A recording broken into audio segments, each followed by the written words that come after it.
Having a rough week, man. I've been hearing the M word too much from my girlfriend, you know what I'm talking about? She brings up marriage a little bit too much, and it's, I can't even hear that word. I hear the word marriage, my brain just shuts off. That's like a contract.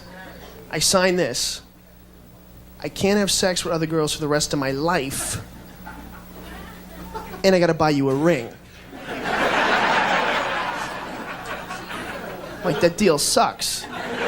Joe Rogan. Incredible. You hired him? Mm-hmm. Yeah. What year? Truly is an honor to welcome to the broadcast team here on the Ultimate Fighting Championship, Joe Rogan. I'm a huge fan of Ultimate Fighting, all mixed martial arts. Literally, I don't care about other sports. Is there a violent person in there? Oh, yeah. There's a lot of violence in me, for sure. Is it connected to the dad at all? I'm sure it's connected to him also because he was violent and it made me feel very scared to be around him. But I also think it's connected in who he was as a human is transferred into my DNA. All my damage came from my real father. And before you were 7? Yeah, before I was 7. He was like a psychotic person. Really? I would watch him beat guys up at this bar. He owned a bar, and I was 5, and I got to hang out at the bar. At the time, I thought that my father was like a hero. You know, he was my dad. I think every kid thinks like that about his dad. His dad is like, your dad's your protector. Your dad is like the coolest guy in the world. That's what you like. Him. Yeah, everybody wants to be like their dad. My father like wanted me to be like him. This is how you hold your hands up. If somebody gives you any you hit them with the jab first. That way they don't see the right hand coming. I was like 4. He was teaching me how to people up. One time, me and my cousin got in a fight over nothing. It was like over who's tougher, King Kong or Godzilla. Yeah. And he wouldn't stop saying that Godzilla would King Kong up, so it turned into a fight. Got broken up by someone's mom, and then, my dad pulled me aside and just pulled me in a room. I'll never forget this, because I was 5 years old. I remember what the dresser looked like. I remember what the sheets looked like on the bed, and he goes, "What happened?" And I told him, we got in a fight, we were arguing, and I punched him in the face. And he goes, "Did you cry?" I go, "No." He goes, "Good, don't ever cry." And I remember that, like, whoa, okay. And I remember thinking, all right, I'm just gonna start punching people. Because, like, obviously my dad thinks it's a good idea if I go running around punching people as long as I don't cry. His parents would end up divorcing, moving him away from his father. When I was like 7 years old, I lived in San Francisco. I would go out and do a magic show on Fisherman's Wharf by myself. Just wander around the city. They would open the door, you just leave. 7.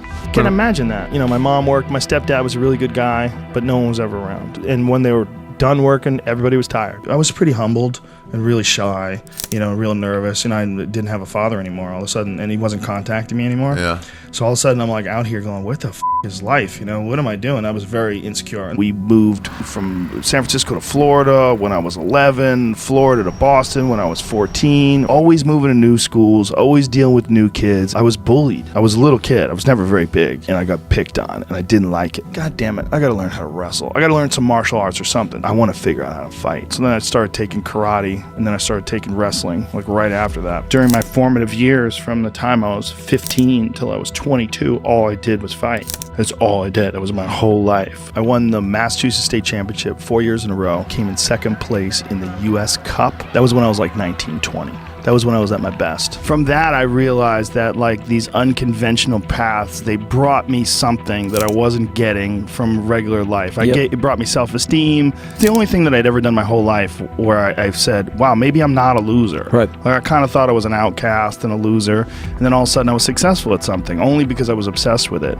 But then I knew there was no way I was ever going to be able to hold a regular job. And then I got lucky when I was 21 and I found stand-up. You were fighting and then your pal talked you into becoming a stand-up comic. Steve Graham, like literally grabbed me by my shoulders and said, you should be a comedian. So then what happened?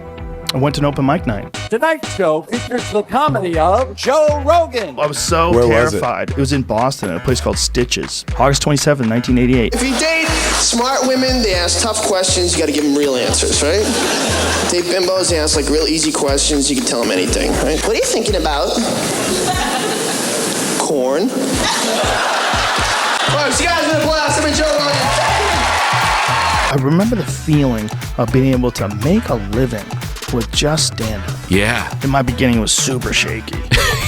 Yeah. Super shaky. Right. Like I started making money, I was making like a little bit of money in Boston, but I always had day jobs. And then when I moved to New York, and then Jeff started managing me, then I started making money. Like he'd get me booked in places, and I was working pretty much every weekend. Who was Jeff? Jeff Sussman. This partnership would open doors for him. I was one of the stars of the show. I played the star player.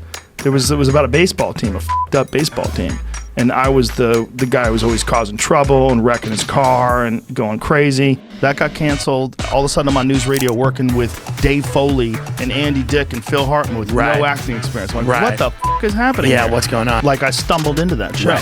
Like, completely stumbled into it. Even though you're saying you're stumbling into them, and you are stumbling into them, there's a skill to stumbling, right? There's a skill to position yourself in a way that you can kind of get those opportunities. There's that, but there's also being able to handle pressure. Okay, there like being able to handle auditions, handle the pressure of speaking live in front of a large audience. This skill set was soon noticed by a certain someone. When we bought the UFC, the company was based in New York.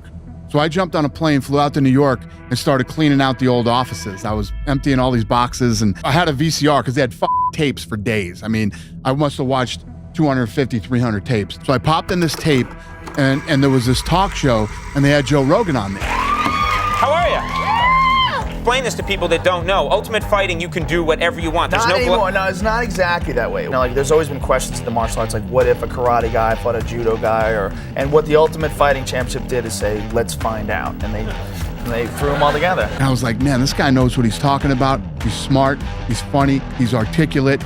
So I reached out to Rogan. In his crazy mind, he's like, let's take this guy who's never even thought about being a commentator and make him our commentator. He did the first 13 shows for free for us.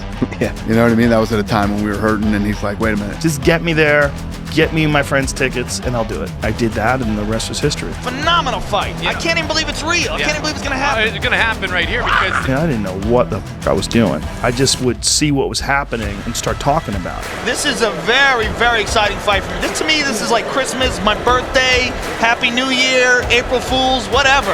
I can't wait for this fight. From then on, I'd kind of like locked into this thing where I'm just going to do what I like and f*** what everybody says.